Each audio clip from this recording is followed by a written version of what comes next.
नमस्कार दोस्तों, स्वागत आपका वन नोट क्लासेज में।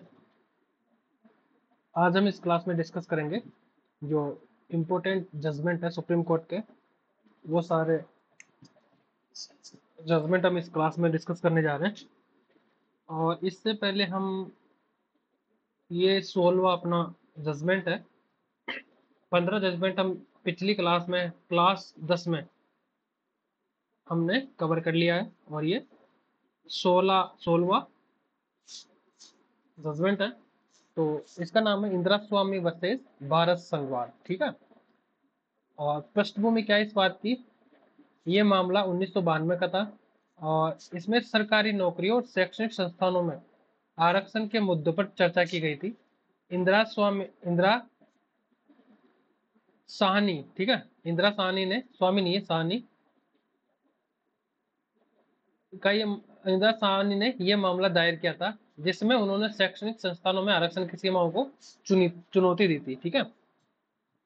तो इस केस में सुप्रीम कोर्ट के सामने कौन कौन से क्वेश्चन सामने आते हैं। तो पहला क्वेश्चन था कि यह विवाद इस बात पर केंद्रित था कि आरक्षण को कैसे लागू किया जाए ताकि यह समाज के असमान वर्गों को समान अवसर प्रदान करे। ठीक है। तो पहला ये बात निकल के सामने आती है, ये क्वेश्चन सामने आता है। दूसरा क्वेश्चन आता है, यह अनुच्छेद सरकार को सरकारी नौकरियों में आरक्षण देने की अनुमति देता है, लेकिन इसे उचित तरीके से लागू करना आवश्यक है। ठीक है। और तीसरी बात है, इस मामले में यह भी चर्चा की गई कि कैसे आरक्षण के तहत इन वर्गों को क्या विशेष अधिकार दिए जाने चाहिए। ठीक है। तो ये 3 क्वेश्चन सुप्रीम कोर्ट के सामने आते हैं और इनको आधार बना के सुप्रीम कोर्ट क्या डिसीजन देता है कि आरक्षण का उद्देश्य क्या है। ठीक है। और समानता का सिद्धांत क्या है और संवैधानिक सीमाएं क्या क्या है। तो इन चीजों को सुप्रीम कोर्ट ने अपने निर्णय में इनको विस्तारित किया है, व्याख्यायित की है। ठीक है। तो आरक्षण का उद्देश्य क्या बताया इन्होंने कि समाज के कमजोर वर्गों को सशक्त करना। ठीक है। जो पिछड़े हुए वर्ग होते हैं, SC ST के वर्ग होते हैं, OBC के जो वर्ग है, उनको क्या करना, मेन स्ट्रीम में लाने के लिए उनको आरक्षण देना। ठीक है। ऐसे एक इसे एक वैज्ञानिक दृष्टिकोण से लागू किया जाना है। और ऐसा भी नहीं है कि इनको अंधाधुंध तरीके से ऐसे ही बिना किसी विवेक के, ठीक है, तार्किक रूप से लागू कर दिया जाए हर किसी को ही। ऐसा नहीं, इसमें क्या है कि साइंटिफिक आउटलुक आपको फॉलो करना पड़ेगा। ठीक है। दूसरी बात है कि समानता का सिद्धांत, तो इसको भी इन्होंने क्या कहा है, सभी व्यक्तियों को समान अवसर दिए जाने चाहिए और आरक्षण केवल तभी लागू किया जाना चाहिए जब यह स्पष्ट रूप से आवश्यक हो। ठीक है। संविधान की सीमाएं क्या बताया है कि सुप्रीम कोर्ट ने कहा कि आरक्षण की प्रक्रिया को नियंत्रित करने वाले नियमों को संविधान के अंतर्गत सीमित करना आवश्यक है। ठीक है। तो बिल्कुल संवैधानिक सीमाएं भी इसमें व्याख्यायित की गई है सुप्रीम कोर्ट के द्वारा कि आरक्षण की प्रक्रिया को नियंत्रित करने वाले ऐसे नियम भी बनाना चाहिए जो संविधान के अंदर अंतर्गत। एक मिनट, इसको मैं थोड़ा सा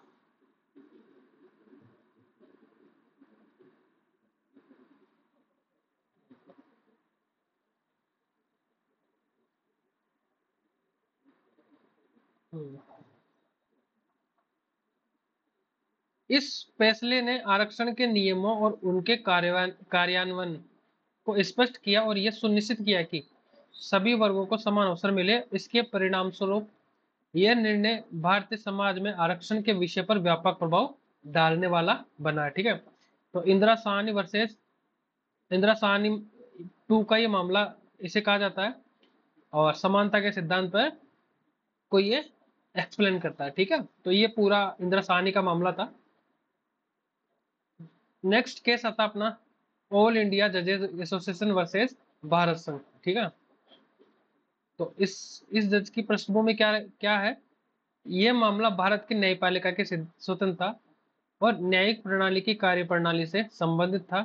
ऑल इंडिया जजेस एसोसिएशन ने इस मामले में दायर याचिका में न्यायपालिका की स्थिति को मजबूत करने के लिए कुछ महत्वपूर्ण मांगे की। ठीक है।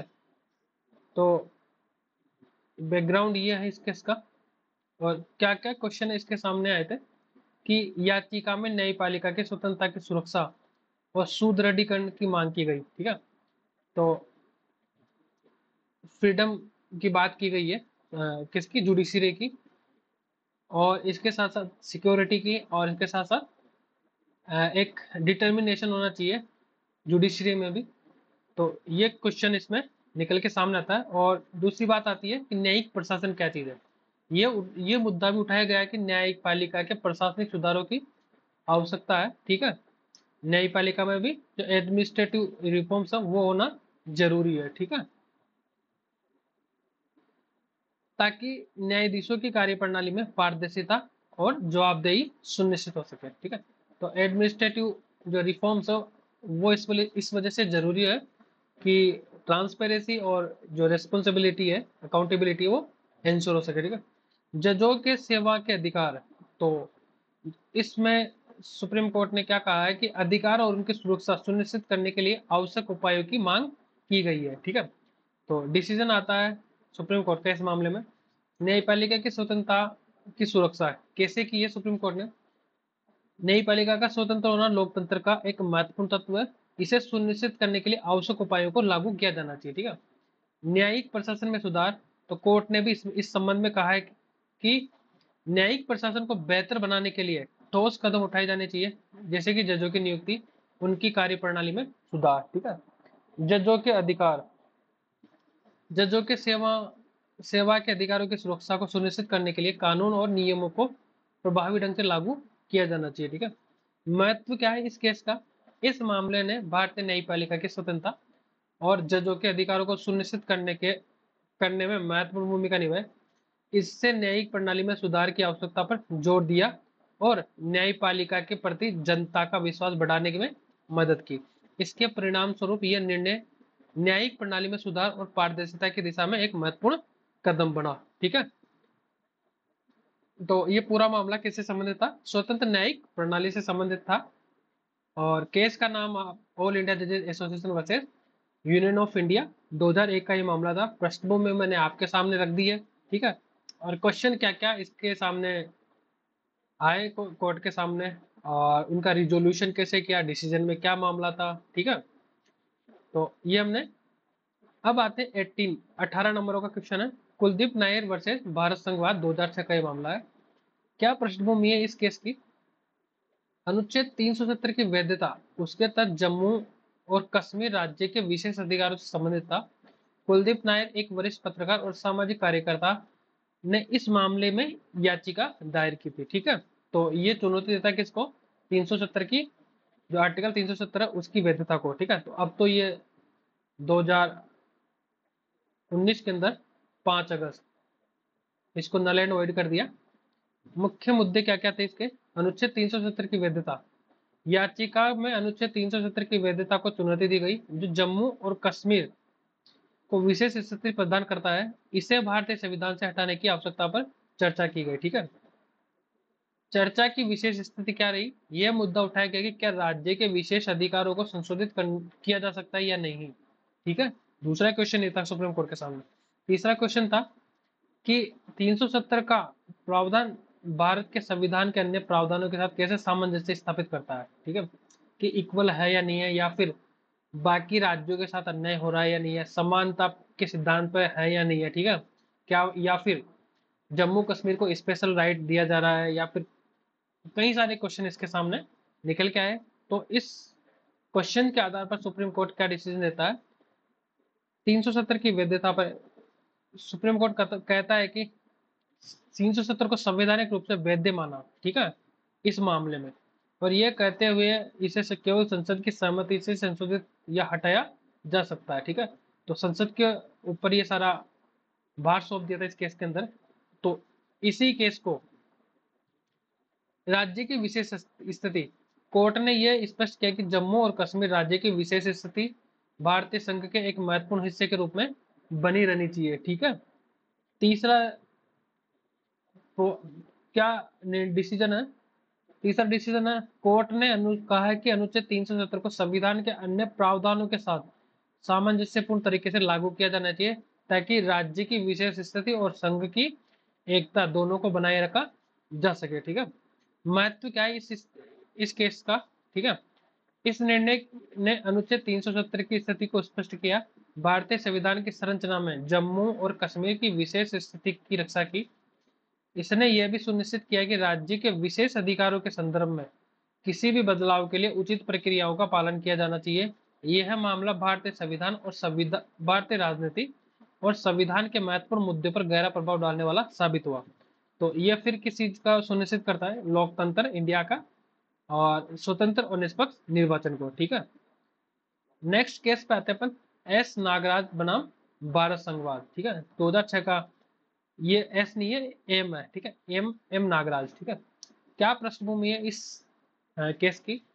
जो भारतीय संविधान का अनुच्छेद 16(4), जिसमें सामाजिक और शैक्षणिक रूप से पिछड़े वर्गों के लिए आरक्षण का प्रावधान किया गया। एम नागराज जो एक सरकारी कर्मचारी थे, उन्होंने इस मामले में याचिका दायर की कि उन्होंने संविधान में आरक्षण के प्रावधानों को चुनौती दी है। ठीक है, तो फिर वापस केस में डिस्कशन होता है और मुख्य मुद्दे कौन कौन से निकल के आते हैं कि आरक्षण का आधार क्या होना चाहिए। याचिका में प्रश्न उठाया गया कि क्या आरक्षण का प्रावधान केवल सामाजिक और शैक्षणिक पिछड़ेपन के आधार पर होना चाहिए? इसके लिए आर्थिक स्थिति भी एक मानदंड हो सकता है। दूसरा जो मुद्दा वो आता है 16(4) की व्याख्या। ये भी पूछा गया कि अनुच्छेद 16(4) में केवल सामाजिक और शैक्षिक पिछड़े वर्गों के लिए आरक्षण प्रदान करता है या अन्य वर्गों के लिए इसका उपयोग किया जा सकता है। ठीक है, तीसरा जो बात है, याचिका में यह दावा किया गया कि आरक्षण के कारण अन्य वर्गों के साथ भेदभाव हो रहा है, जो अनुच्छेद 14 का उल्लंघन है। तो फिर सुप्रीम कोर्ट का इसमें डिसीजन आता है कि 16(4) की वैधता को इन्होंने स्पष्ट किया कि कोर्ट अनुच्छेद 16(4) के तहत आरक्षण का प्रावधान केवल उन वर्गों के लिए है जो सामाजिक और शैक्षिक रूप से पिछड़े हैं। दूसरा जो निर्णय है क्या है, आरक्षण का प्रभाव कहां तक है? कोर्ट ने यह कहा कि आरक्षण का उद्देश्य सामाजिक और आर्थिक समानता लाना है, लेकिन यह अन्य वर्गों के अधिकारों का उल्लंघन नहीं होना चाहिए। ठीक है, समानता का अधिकार, कोर्ट ने यह भी बताया कि आरक्षण को लागू करते समय समानता के अधिकार का सम्मान किया जाना चाहिए और यह सुनिश्चित किया जाना चाहिए कि यह भेदभाव का कारण न बने। महत्व क्या है इसका? इस निर्णय ने सामाजिक और शैक्षिक रूप से पिछड़े वर्गों के लिए आरक्षण के सिद्धांत को स्पष्ट किया और यह सुनिश्चित किया कि यह प्रावधान भारतीय संविधान की मौलिक सिद्धांतों के अनुरूप हो। कोर्ट ने आरक्षण की नीति में संतुलन बनाने की आवश्यकता पर बल दिया ताकि यह सभी वर्गों के लिए समान अवसर सुनिश्चित कर सके। इस मामले में भारतीय समाज में आरक्षण और समानता के अधिकार पर महत्वपूर्ण बहस को जन्म दिया। समानता का सिद्धांत, सामाजिक न्याय और युक्तियुक्तता जैसे मुद्दों पर इस केस के अंतर्गत व्याख्यात किया सुप्रीम कोर्ट ने। ठीक है, नेक्स्ट पे आते हैं अपन, IR कोहेलो वर्सेस तमिलनाडु राज्य, 2007 का ये मामला है और इस केस की क्या पृष्ठभूमि रही है? इसमें अनुच्छेद 318 और 90 अनुसूची से संबंधित था ये केस। IR कोहेलो एक वकील थे। ठीक है, उन्होंने इस मामले में चुनौती दी कि 90 अनुसूची में शामिल कुछ कानूनों को संविधान के मौलिक अधिकारों का उल्लंघन करते हैं। इस मामले में मुख्य मुद्दे ये था कि क्या कानून को 90 अनुसूची में डालने से उसे न्यायालय के पुनरावलोकन से बाहर रखा जा सकता है। ठीक है, तो इसमें कहा गया कि 90 सूची में डालने से क्या सुप्रीम कोर्ट का जो बेसिक राइट है जुडिशियल रिव्यू, उससे बाहर रखा जा सकता है। तो इस केस का भी महत्वपूर्ण बिंदु निकल के सामने आता है। तो क्या क्या महत्वपूर्ण बिंदु थे? 90वीं अनुसूची की वैधता इसमें निर्धारित की गई है। याचिकाकर्ता ने यह दावा किया कि 90वीं अनुसूची में शामिल कानूनों को किसी भी न्यायालय के द्वारा चुनौती नहीं दी जा सकती, जो कि संविधान के मौलिक अधिकारों का उल्लंघन करता है। ठीक है, तो पहली बात यह है। दूसरी बात यह थी कि संविधान के मौलिक अधिकार, याचिकाकर्ता ने यह प्रश्न उठाया कि क्या यह संवैधानिक प्रावधान उन अधिकारों का उल्लंघन कर सकता है जो भारतीय नागरिकों को संविधान द्वारा प्रदान किए गए हैं। ठीक है, और तीसरी बात निकल के सामने आती है कि संसदीय शक्तियां, क्या संसद को 90वीं अनुसूची में कानून डालने का अधिकार है जो कि संविधान की मूलभूत संरचना का हिस्सा है। तो इन प्रमुख बिंदु के आधार पर सुप्रीम कोर्ट क्या डिसीजन देता है? संविधान की मूलभूत संरचना, कोर्ट ने कहा कि संविधान की मूलभूत संरचना को सुरक्षित रखने के लिए 90वीं अनुसूची में शामिल कानूनों को न्यायालय के पुनरावलोकन से नहीं छूट दी जा सकती। यदि कोई कानून मौलिक अधिकारों का उल्लंघन करता है तो उसे चुनौती दी जा सकती है। दूसरा डिसीजन है समानता का अधिकार, कोर्ट ने यह स्पष्ट किया कि 90वीं अनुसूची में शामिल कानूनों को न्यायालय के पुनरावलोकन से छूट देने का तात्पर्य है कि नागरिकों के समानता के अधिकार का उल्लंघन हो सकता है। तीसरा डिसीजन है अनुच्छेद 331 बी का का इन्होंने कार्य क्षेत्र डिसाइड किया है। कोर्ट ने यह भी बताया कि अनुच्छेद 31 बी का उद्देश्य केवल उन कानूनों की सुरक्षा करना है जो मौलिक अधिकारों का उल्लंघन नहीं करते। ठीक है, तो महत्व बताया गया है कि इस केस का महत्व क्या था इतिहास में। इस निर्णय ने स्पष्ट किया कि संविधान की मूल संरचना को संरक्षित करना महत्वपूर्ण है और यह है कि संसद का अधिकार भी इस संरचना के भीतर सीमित है। यह निर्णय भारतीय संविधान के अंतर्गत मौलिक अधिकारों और संसदीय शक्तियों के बीच संतुलन स्थापित करने में महत्वपूर्ण था। कोर्ट ने यह भी स्पष्ट किया कि किसी भी कानून को केवल इसलिए संवैधानिक नहीं माना जा सकता क्योंकि उसे 90वीं अनुसूची में डाला गया है। यदि वह मौलिक अधिकारों का उल्लंघन करता है, इस मामले ने न्यायपालिका की स्वतंत्रता और मौलिक अधिकारों की सुरक्षा पर महत्वपूर्ण प्रकाश डाला। तो ये इसलिए इस केस का ज्यादा महत्व है। ठीक है, और इस केस के अंतर्गत और कौन कौन से ऐसे इश्यू है जिनको व्याख्यात किया गया है। यह मामला 90वीं अनुसूची से जुड़ा हुआ था। इसमें संविधान के मूल अधिकारों की रक्षा की गई, कानून का शासन लाना, शक्तियों का बंटवारा करना, मूल अधिकारों के आधारभूत सिद्धांत, समानता का सिद्धांत और भाग 3 और भाग 4 के बीच संतुलन स्थापित किया इस मामले में। ठीक है, तो IR कोयलो बनाम तमिलनाडु ये बात था। और पृष्ठभूमि क्या थी, मुख्य बिंदु कौन कौन से निकल के आते हैं, डिसीजन क्या था और महत्व क्या है इस केस का, ये सब हमने डिस्कस किया।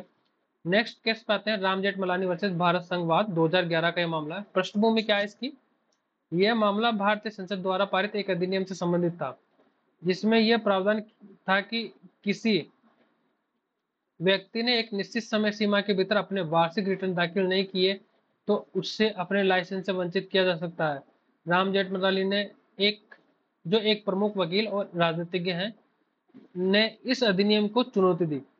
तो क्वेश्चन सामने आते हैं, संविधान के अनुच्छेद 14 का उल्लंघन। याचिकाकर्ता ने यह दावा किया कि अधिनियम को यह प्रावधान अनुच्छेद 14 का उल्लंघन करता है क्योंकि यह व्यक्तियों को समान अवसर नहीं देता। विधायी शक्तियां क्या क्या है, यह संसद को किसी व्यक्ति को उसके अधिकारों से वंचित करने का अधिकार है, खासकर वह जब वह लाइसेंस हो। ठीक है, प्रकृति और उद्देश्य क्या है इस केस का, क्या यह प्रावधान किसी भी व्यक्ति के लिए उचित था और क्या यह उद्देश्य के लिए सहायक है। तो ये सारे क्वेश्चन सामने आते हैं कि आप किसी लाइसेंसधारी व्यक्ति का अगर टाइम पे अगर वो रिटर्न फाइल नहीं करता तो क्या उसका लाइसेंस आप जब्त कर सकते हो या फिर उसको लाइसेंस से वंचित कर सकते हो। इस केस के अंतर्गत ये सारे क्वेश्चन सामने आते हैं। समानता का उल्लंघन का मामला आता है, विधायी शक्तियों का मामला आता है और मामले की प्रकृति और उद्देश्य क्या आता है। उसमें भी इन्होंने सुप्रीम कोर्ट क्या डिसीजन देता है कि 14 का महत्व क्या है। अनुच्छेद 14 का कोर्ट ने कहा कि कानून सभी व्यक्तियों के लिए समान होना चाहिए और किसी भी तरह से भेदभाव नहीं होना चाहिए। यदि कोई अधिनियम भेदभावपूर्ण है तो यह संविधान के अनुच्छेद 14 का उल्लंघन करेगा। ठीक है, संसद की शक्ति क्या है, कोर्ट ने यह स्पष्ट किया कि संसद को यह अधिकार नहीं है कि वह किसी भी व्यक्ति को उसके मूल अधिकारों से वंचित कर दे। किसी भी अधिनियम का उद्देश्य और प्रभाव दोनों ही उचित और वैध होना चाहिए। अधिनियम की वैधता पे क्या कहा सुप्रीम कोर्ट ने, अदालत ने यह भी कहा कि कोई कानून अनुचित रूप से कठोर है और व्यक्ति को उसके अधिकारों से वंचित करता है तो वह अवैध माना जाएगा। ठीक है, तो ये भी सुप्रीम कोर्ट ने यहाँ पे सुनिश्चित किया।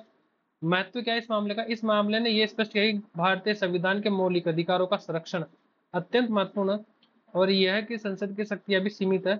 यह निर्णय यह दर्शाता है कि कानून बनाने में संतुलन बनाए रखना आवश्यक है ताकि नागरिकों के अधिकारों की रक्षा हो सके। यह मामला भारतीय न्यायपालिका की स्वतंत्रता और मौलिक अधिकारों की सुरक्षा के लिए एक महत्वपूर्ण मील का पत्थर है। ठीक है, अनुच्छेद 32 के अंतर्गत उच्चतम न्यायालय की शक्तियों को इसमें फिर से दोहराया गया है। ठीक है, और 22वां केस पे बात करते हैं अब अपन, नमित शर्मा बनाम भारत संघ 2013 का मामला था। मामला क्या था बेसिकली, ये विशेष रूप से भारतीय संविधान के अनुच्छेद 14 और अनुच्छेद 21 से संबंधित था।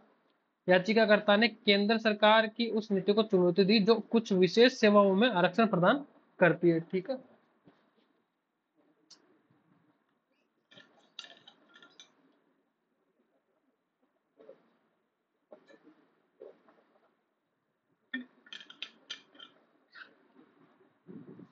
मुख्य मुद्दे क्या है इस केस से, समानता का अधिकार। याचिकाकर्ता ने यह तर्क दिया कि सरकार द्वारा लागू की गई आरक्षण नीति भेदभावपूर्ण और यह अनुच्छेद 14 का उल्लंघन करती है। क्योंकि यह योग्य उम्मीदवारों के साथ अन्याय करती है। ठीक है, ये क्वेश्चन सामने आता है। नेक्स्ट क्वेश्चन क्या है? अनुच्छेद 21 का उल्लंघन। याचिकाकर्ता ने यह भी दावा किया कि आरक्षण नीतियों के कारण योग्य व्यक्तियों को अपने अधिकारों से वंचित किया जा रहा है, जो उनके जीवन और व्यक्तिगत स्वतंत्रता के अधिकार का उल्लंघन करता है। तीसरा है राज्य की जिम्मेदारी। यह सवाल उठाया गया कि क्या राज्य को सामाजिक और आर्थिक रूप से पिछड़े वर्गों को आगे बढ़ाने की जिम्मेदारी होती है, या क्या यह अधिकार मौलिक अधिकारों के खिलाफ है? तो डिसीजन आता है, सुप्रीम कोर्ट ने इस मामले में क्या डिसीजन देते हैं? आरक्षण की वैधता, अनुच्छेद 14 और 21 का संरक्षण, संवैधानिक जिम्मेदारी क्या है। ठीक है, तो आरक्षण की वैधता में कहा है सुप्रीम कोर्ट ने कि आरक्षण की नीति सामाजिक न्याय सुनिश्चित करने के लिए आवश्यक है, लेकिन यह सुनिश्चित करना चाहिए कि यह भेदभावपूर्ण न हो। ठीक है, तो आरक्षण की फिर से तो देख लीजिए आप, दोनों क्लासों में आप देख लीजिएगा कितनी बार आरक्षण को चुनौती दी गई है। ठीक है, और उसमें फिर से सुप्रीम कोर्ट ने यही कहा है कि जो आरक्षण लाया गया है वो सामाजिक न्याय को सुनिश्चित करने के लिए लाया गया है। ठीक है, लेकिन सुनिश्चित करना चाहिए कि उसे भेदभाव पूर्ण न हो। अनुच्छेद 14 और 21 का संरक्षण। अदालत ने यह कहा कि समानता का अधिकार केवल समान अवसर प्रदान करने की बात नहीं करता, बल्कि यह सुनिश्चित करता है कि किसी भी व्यक्ति को उसके अधिकारों से वंचित नहीं किया जाना चाहिए। ठीक है, संवैधानिक जिम्मेदारी क्या बताइए? सुप्रीम कोर्ट ने यह माना कि राज्य की जिम्मेदारी है कि वह समाज के पिछड़े वर्गों को बढ़ावा दे, लेकिन यह सुनिश्चित किया जाना चाहिए कि यह किसी अन्य वर्ग के अधिकारों का उल्लंघन न करे। महत्व क्या है इस केस का? इस मामले ने आरक्षण नीतियों और समानता के अधिकार के बीच संतुलन को स्थापित करने में मदद की। यह निर्णय यह दर्शाता है कि राज्य को सामाजिक न्याय सुनिश्चित करने की जिम्मेदारी है, लेकिन इसके लिए नीतियां बनाई जाती है, वे मौलिक अधिकारों का सम्मान करती है। इस प्रकार यह मामला भारतीय न्यायपालिका के लिए एक महत्वपूर्ण उदाहरण बना, जो समानता और सामाजिक न्याय के सिद्धांतों के संरक्षण को सुनिश्चित करता है। ठीक है, और व्यक्ति की स्वतंत्रता और गरिमा को इस मामले में क्या किया है? व्याख्यायित किया है सुप्रीम कोर्ट ने।